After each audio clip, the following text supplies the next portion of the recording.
Thank you for being here, Bev Grant. We are our first performer at the People's Voice Cafe, and we're going to do a quick interview just about some of your songs and your life more generally. Um, Okay. so your songs, I Can't Stand My Job, and We Were There are are about labor. And so tell me about what experiences inspired you to write these songs, Okay. uh, what your thoughts are about our current era of labor militancy, and how it compares to previous eras of. All right. Well, the first song that you mentioned, I Can't Stand My Job, came from personal experience. Mhm. I'm retired now, a clerical worker all my life and raised my two kids on that salary. Um, but I was working for this company called the Virginia Dare Flavor Extract Manufacturing Company, which is here in Brooklyn, where I live. Just probably in the early 90s or late 80s. I can't remember the date exactly. And it was quite a repressive work environment, particularly for women, Mhm. and almost feudal in nature. Uh, and one day I just ran out of the office and jumped in my car, and actually, I think I screamed. And I wrote the words I was feeling. I can't stand my job, and then the song just kind of came out of me. And the other song, "We Were There," it's a little more nuanced because I had been invited to be a cultural worker representative on at a union women's summer school, which was sort of a leadership training uh, organization that would the summer schools would meet for a week and they would teach leadership skills and collective bargaining, arbitration to rank and file workers. And initially, my role was to kind of like sing at assemblies or whatever, but I was invited to come to planning meetings. So I had an idea about how I could insert culture in the program itself, and they were open to it, which was astounding because my most of my experience with the labor movement up to that point was sort of as an entertainer. Okay, get the chick singer, let her sing Solidarity at the end, stuff like that. And it was not particularly satisfying, even though I support labor and consider myself working class. So here I had the opportunity to really expand what it meant, to be a cultural worker in that environment. I would organize a small chorus. Anybody who wanted to sing, we'd rehearse during lunch hour or whenever they had a break, and then we'd perform at their graduation. I organized an open mic, and I would back up anybody who wanted backup, on my guitar if they were singing. Um, and I would find somebody either on the staff or a student to be the MC. Um, what else? And then there was the beginning of a women's labor history show, and it consisted of about four written characters that would be read. The parts would be read with slides being shown. And I'm not talking about digital, I'm talking about actual carousel slides, which often we had a lot of mishaps where they would fall out, we accidentally. So a lot of stress trying to fit slides, which were limited in terms of the numbers we had, to the stories that were being told. And I was kind of given free reign to edit that, and I did. And over the years, it's become a multimedia, digitized program with a very rich slideshow. and a script of about 14, 15 characters, starting with Sojourner Truth and ending with Dolores Huerta. But in between are many labor heroines who people haven't heard of because some of them were banned when in the 50s when the McCarthy era happened and communism became a bad word. And everybody who was, suspected of being or having had been a member of the Communist Party were banned basically from organizing. And they were some of the best organizers. So anyway, I was doing the show. After doing a show one night, I was in a guest room, and I started flipping through the script, and began with Sojourner Truth's part where she says, "We have plowed and we have planted, we have gathered into barns, done the same work as the men," right? So I wrote those words down, and other words followed quite quickly. And actually, I felt as if I was channeling this song. And by the next morning, I had a complete song, which I called We Were There, and which then became the name of the show. And partly it was intentional to try to name the show We Were There beforehand, because there was a book called We Were There about women's labor history written by a woman named Barbara Wertheimer. And Barbara was one of the originators of the new women's schools that started in the I think in the early 60s. And so that was all tied together, and very fortunate. And I'm still doing that show, and I'm still part of the staff at the Northeast Union Women's Summer School. It is sponsored by the United Association of Labor Educators, which is part of the AFL-CIO, and there are regional schools around the country. I've sung at the Northeast one and the Midwest one and done the show there. I do the show still to this day in other locations. Like I did it this year for the IBEW Local 3 here in New York for their women's conference that they had. And so as far as what's going on now in labor, I find it exciting. The labor movement for years has been hampered by not only their anti-communism, but also their elitism, in a sense, of what they consider worthy, or who they consider worthy of organizing. They've neglected the domestic workers. They've neglected the low wage workers, like the Starbucks workers. They've neglected the farm workers. I'm sorry, I have to move because my phone is running out of battery. Oh, I understand. I'm going to plug it in there.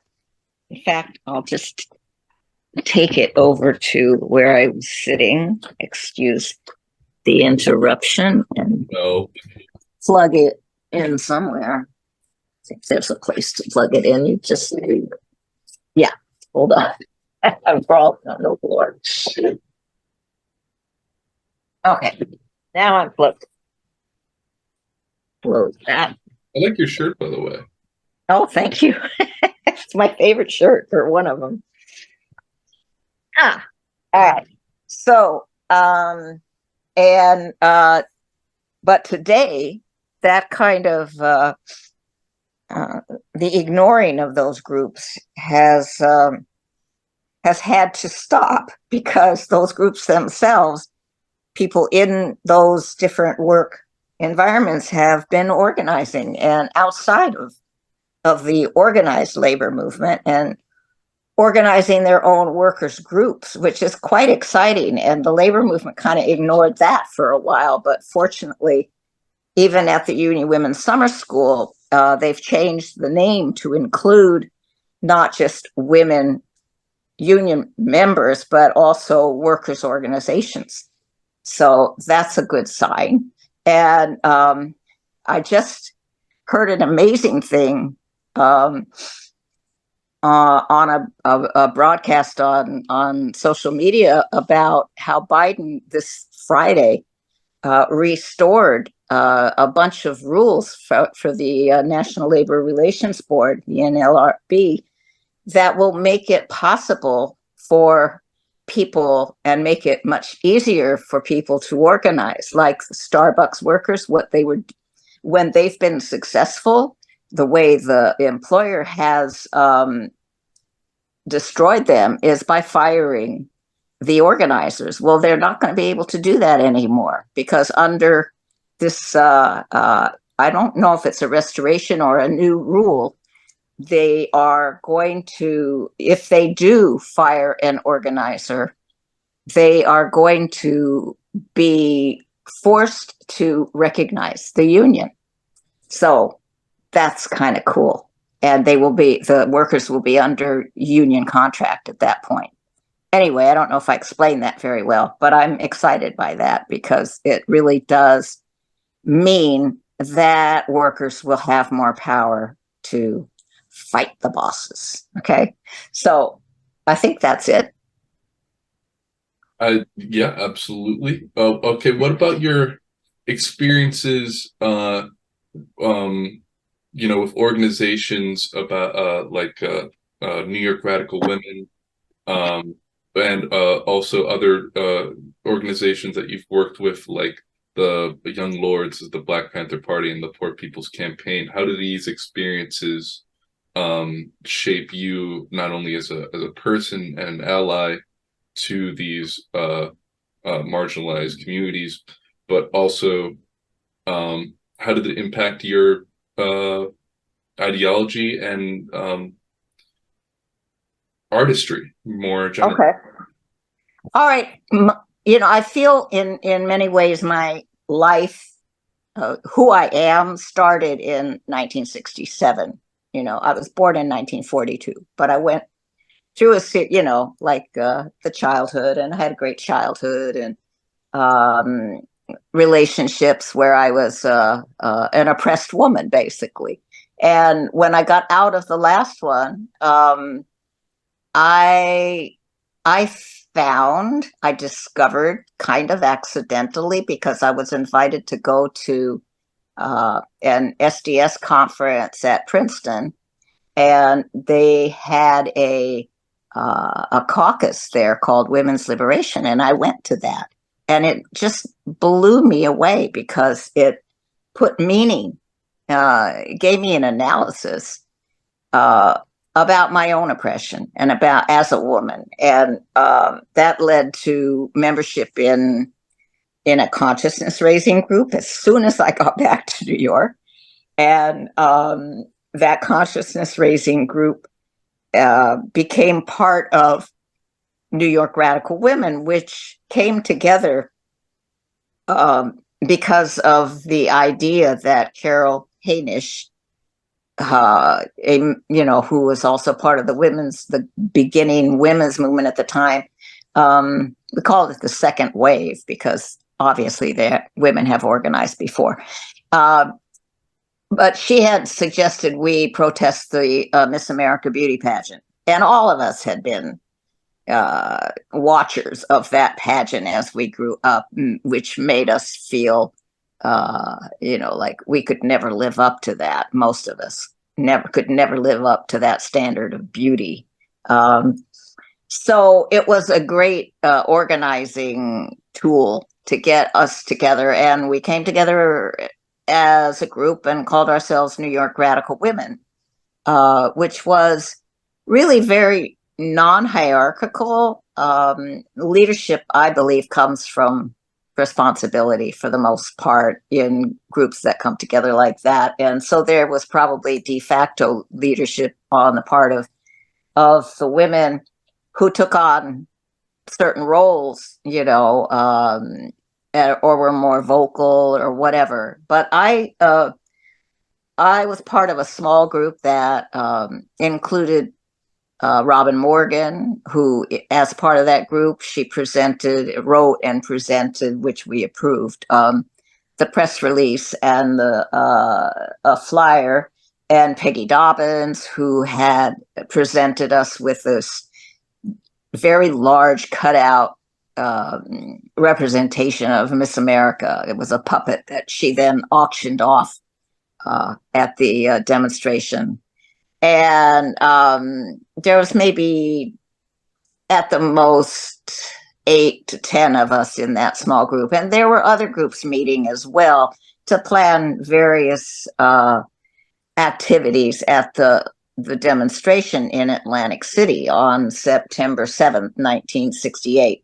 For example, one group brought a live sheep with a banner that said Miss America on it. We had a freedom trash can that some other people brought, and we were encouraged to bring symbols of oppression like bras and girdles and girly magazines, and to throw them into this trash can. Meanwhile, I had a camera because I had joined this group called Newsreel, which was a radical filmmaking group, kind of simultaneously with the women's movement. I became part of this group, and me and another woman who was in New York Radical Women and also in Newsreel, we petitioned or asked for use of a film camera, which we were given to use for the demonstration. So we went down there. I had written, this is also the beginning of my songwriting career, because I wrote parodies, to sing on the bus and to sing on the picket line, like, ain't she sweet, making profit off her meat, stuff like that. And so here was my life coming together around, these three things, my own oppression, music, and photography, because I ended up taking well over 2,000 photos during the next 4 years of the movements that were happening in New York City, including the Young Lords and the Black Panther Party and the Poor People's Campaign and the anti-imperialist movement. I mean, there was so much going on then. It was so exciting, and I felt I was a budding revolutionary. I actually went to Cuba in 1969 as a representative of Newsreel to the 10th anniversary of the revolution. So there's all this stuff going on. It was really exciting, and I ended up by the early 70s getting more and more into music. And that's when I left Newsreel. And I also left the organized women's movement earlier than that, actually, to do music. Meanwhile, I was working also. So, when I look back at it, I kind of say, how did I do all that stuff? But it was really the launching of me as a person, as an activist, as a conscious, human being, having the experience of working with the Young Lords, for example, gave me a much deeper understanding of the colonialism, how Puerto Rico had been colonized, and the fight against that, and I have a niece whose father was in the Black Panther Party. I took pictures of the Black Panther Party, and I became more sensitized to the oppression of all people. But I particularly honed in on the oppression of Black people in this country, and read and read and read, literature, Black Reconstruction in America, all these books that educated me about the history. I mean, it's American history, and it was just mind blowing to start to understand what it all meant and what was my place, and what was white skin privilege, for example. That was something that began to be talked about back then. I had personal experience with it. I mean, in a very concrete way. One night when I was living with a Black man for a couple of years, and he was a musician, and we were coming home from one of his gigs and saw a guy on the street.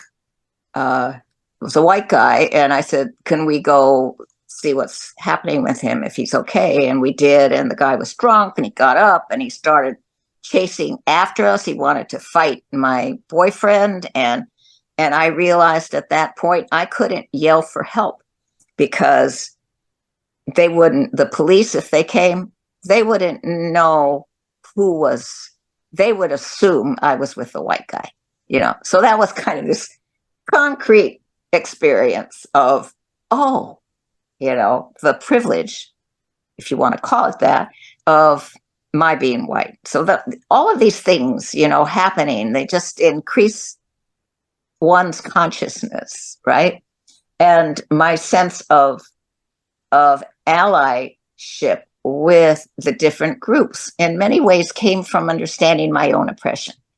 And so I think that was really important. And actually, I became part of a 3-member film crew when the Young Lords became prominent and took over the church.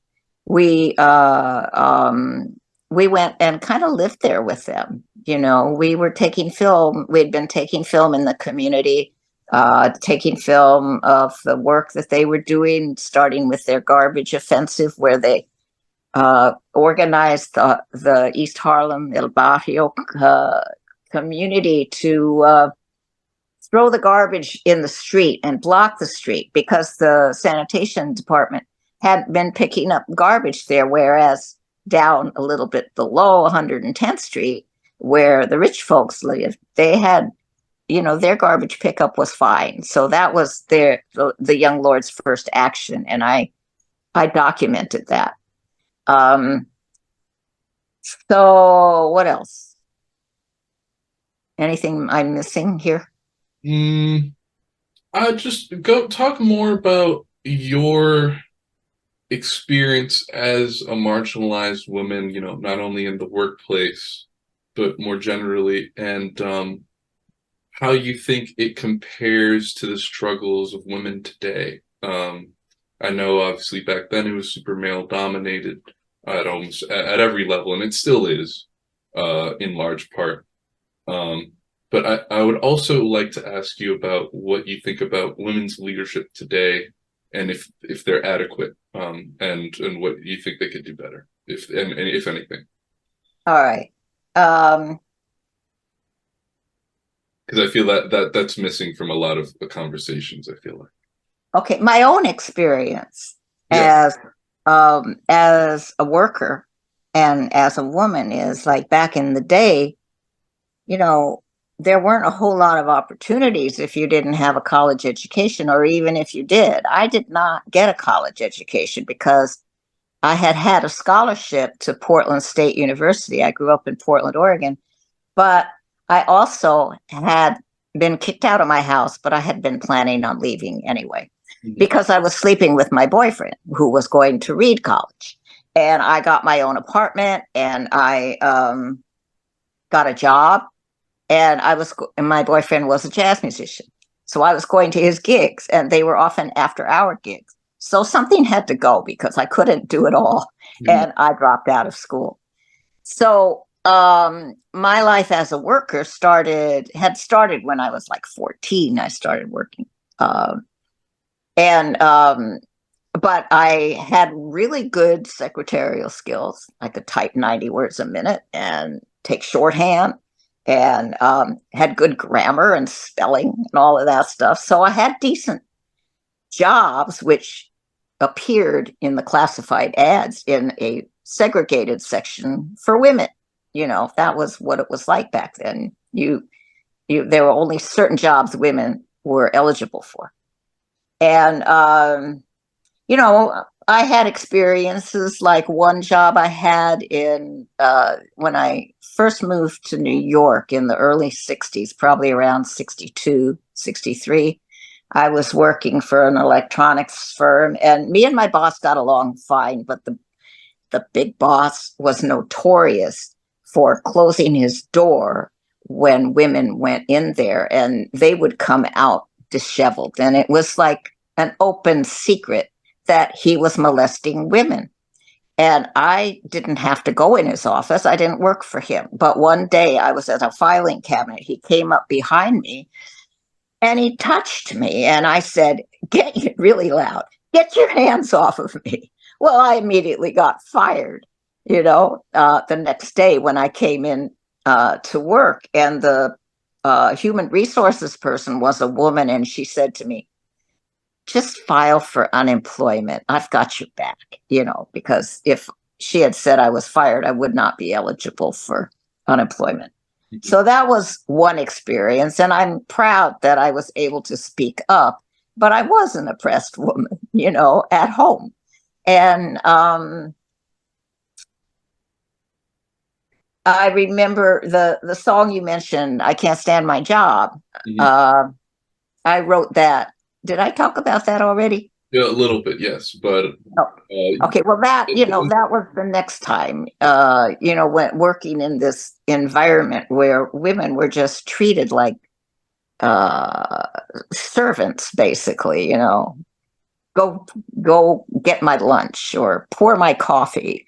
I worked at Fortune magazine when I came back from Cuba. I'd gone to Cuba in 69 for the 10th anniversary of the revolution. And I came back just like fired up, feeling like a revolutionary. And I get this job at Time Life Fortune magazine. I'm in the Fortune magazine advertising department, working for a couple young guys they were actually cool, and they did things like when I said to them one cold winter day, "How would you like it if you had to wear a skirt every day?" And they said, "No." And I said, "Well, I'd like to wear pants." And they said, "Okay." And then one day I don't know how accidental it was, but I broke all the coffee cups because me and this other secretary had to take turns making the coffee in the morning, bringing the cups to the bathroom to wash them, and etc., and then putting them away. And I just accidentally dropped all the cups in the sink and they shattered. And it really made me laugh. And I went back to my bosses and I said, "Hey guys, we're going to have to get our coffee from the cart that comes around every day from now on because I broke all the cups." So they were very fine with that. The other secretary wasn't, though. She was very angry at me for sticking up for myself, for taking stands like that, because her identity was wrapped up with who she was on the job. And that was really interesting to me because I found that at the other job, the Virginia Dare job, when I would challenge things. I put a no smoking sign in my cubby and somebody took it down. It was during the time you could smoke in the office. So I found that in some cases I represented a threat, to a role that women had accepted. That was really interesting and something I thought a lot about in terms of future situations like that. But anyway, that now I've lost track. Where am I going? talking about just how your experiences as a marginalized person Oh, right. and women. So even in the movement, I felt marginalized as a woman. Hmm. Um, Partly it was my own insecurity, my own lack of self-worth that disabled me from speaking up. But it was real even for the women who were more vocal and who did demand more respect. And eventually in newsreel, for example, when I first joined newsreel, me and the woman I went to the Miss America beauty contest with, we approached the women to talk about women's liberation. And some of them came from wealthy backgrounds. They were already filmmakers, they had skills. They said things like, oh, well, we're beyond that. That doesn't affect us. But then later on, they found that it did affect them, that they were not taken seriously. And so we formed a women's caucus inside Newsreel and started to talk about that and started to make demands. And some of the men left, you know, because they were threatened by this kind of grab for power. We wanted representation Hmm. on the film crews. We wanted to learn film skills. We wanted to be treated as equals. We wanted to be heard. I mean, we would have these gigantic meetings. There were maybe 30 to 50 people could be at a meeting, in this big loft that we had rented. And, it was difficult for women to be heard. And so, that kind of consciousness was building. Women's consciousness was building and was beginning to, uh, women were beginning to challenge the leadership of men in those situations. And what about could you draw some oh, you're okay, yeah, yeah, now you're back. Okay. What about women's leaders like the connect like the connection between the kind of women who would stand against you when you spoke out and women's leadership today, or more specifically women's corporate leadership. Uh, do you have any words Feelings for about them that? personally? Well, I So, would say, New York Radical Women was about being radical. mhm. And, Now had formed, and I didn't really, uh, National Organization of Women back That's then. They cool. they had formed before we started. You have 4 minutes. And excuse me. We have 4 minutes left. Oh, all right. Now had formed, and but we felt like groups like Now were only looking, for kind of changes within the existing system. We were looking for a change in the system. You know, that's how we defined ourselves as we wanted systemic change, not just band-aids, not just, oh, okay, now we can do this or now we can do that. Um, so I didn't pay a lot of attention, to women's leadership outside of what we were demanding. And we used guerrilla theater and, stuff like that to get our message across. And I realized there was a certain kind of conceit, that I had, and some of it was I didn't I didn't think of them as much as allies as I should have, and now when I read about, when I think about that history, I recognize the importance of what they were doing. Um,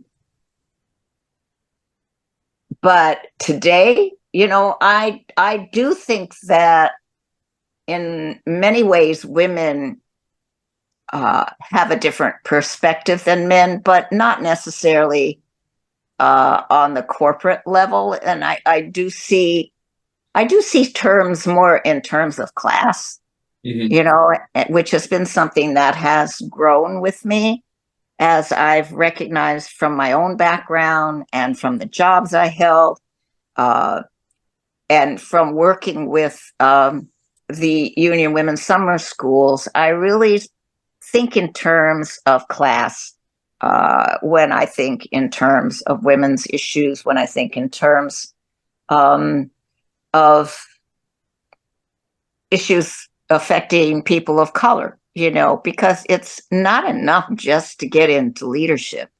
It's got to be systemic. It's got to be affecting everybody, you know, everybody's lives. It's got to lift everybody up, you know, and in this stratified, you know, system we live in where so few people have so much of the wealth, you know, women included in that group, you know, definitely a minority, but, you know, that's gotta crumble.